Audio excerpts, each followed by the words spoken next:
70 మంది రాజీనామాలు చేశారు ఎమ్మెల్యేలు, ఎంపీలు. 10 సంవత్సరాలు పోరాడారు.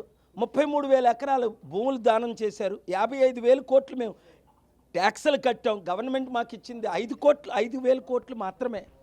దీని విలువ 8 లక్షల కోట్లు. 4,000 కోట్లకి ఎందుకు అమ్మేస్తున్నారు? ఎవరు అమ్మేస్తున్నారు? ఆల్రెడీ 13,000 ఎకరాలకు ఎలాగమ్మేశారు.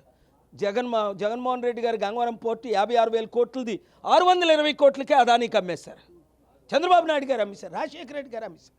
మనకి ఇచ్చేదేం లేదు. ఇది ఎన్డీఏ గవర్నమెంట్ ఏమన్నది? పవన్ కళ్యాణ్ ఏమన్నాడు? జుత్తు ఎగరేసుకుంటూ స్టీల్ ప్లాంట్ అమ్మనేమన్నారు. మరి ఎందుకు ఈరోజు కేసేసారు అమ్మడానికి, స్టే వేకెట్ చేయడానికి? నాకు ఇన్ఫర్మేషన్ కూడా లేదు. నేను పిల్ నెంబర్ 51 నాది. నేను మెయిన్ పిటిషన్ని 55 నిమిషాలు నా వాదనలు విన్నారు ఆనరబుల్ సీజే గారు. 1 ఇంచ్ స్థలం కూడా అమ్మకూడదు. 24 ఎకరాలు ఏదైతే ఆల్రెడీ ప్రాపర్టీలు అమ్మి అడ్వాన్స్ సగం తీసుకున్నారో అదే అమ్మొచ్చు అని ఏదో ఆర్డర్ పాస్ చేస్తానన్నారు.